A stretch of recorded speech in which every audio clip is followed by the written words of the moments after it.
কথাই আছে, টাকা নেওয়ার সময় মিষ্টি মিষ্টি কথা বলে, আর দেওয়ার সময় তখন সম্পর্ক নষ্ট হয়ে যায়, মুখ কালো হয়ে যায়।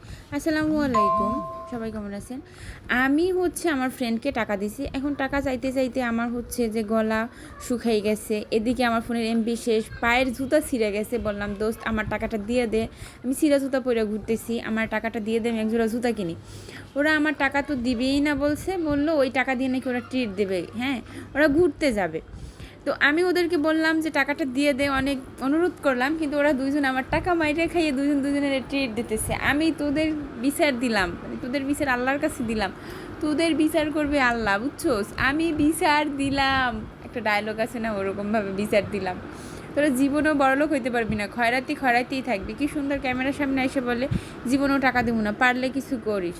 এটা কোনো কথা? আমার টাকা নিয়ে তোরা কিচ্ছু করতে পারবি না। আমি মনে কষ্ট পাইলাম, দুঃখ পাইলাম, ব্যথা পাইলাম। ভালো থাক তোরা, তোকে জীবনে বিয়ে হইবে না, তোরা জীবনে জামাই পাবি না, বউ পাবি না, আর যদিও পাস ভালো পাবি না, তোকে উঠতে বইতে কেন নেইবে, ইচ্ছা মতো মারবে।